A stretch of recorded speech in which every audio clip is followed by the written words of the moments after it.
Jadi manusia itu terdiri 3 lapis. Lapis yang pertama adalah lapis fisik atau jismani. Ilmunya adalah ilmu anatomi dan ilmu fisiologi yang disebut dengan ilmu faal tubuh.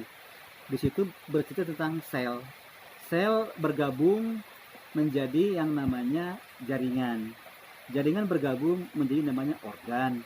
Organ bergabung jadi sistem organ.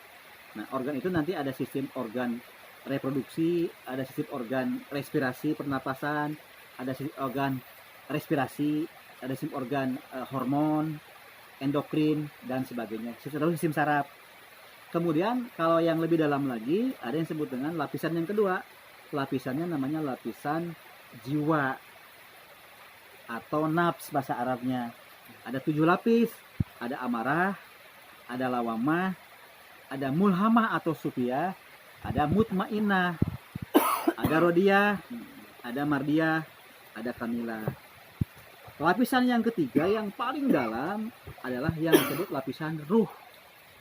Ada 7 lapis juga, yang paling dalam namanya yang disebut dengan ruh idopi atau ruh kursi.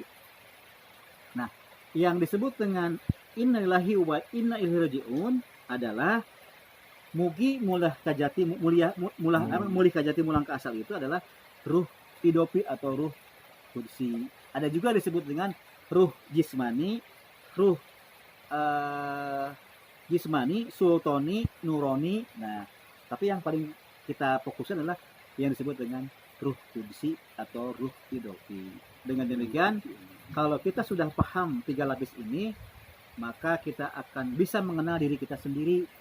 Kalau kita sudah mengenal diri sendiri, kita juga akan mengenal Tuhan atau Allah kita. Dan ternyata Allah itu tidak jauh dari diri kita.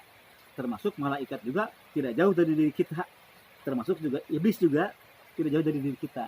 Nah, pengajian selama ini memposisikan Allah itu di luar kita, iblis itu di luar kita, malaikat itu di luar kita gitu. Nah, inilah yang kita harus lebih fokuskan gitu. Jadi manusia itu ada 3 lapis. Lapis fisik, ilmu biologi. Lapis jiwa itu ilmu psikologi. Nah, ada lapis yang namanya lapis ruh yang disebut dengan ilmu tasawuf. Kira-kira gitu, Pak. Siap. Fatur nuhun.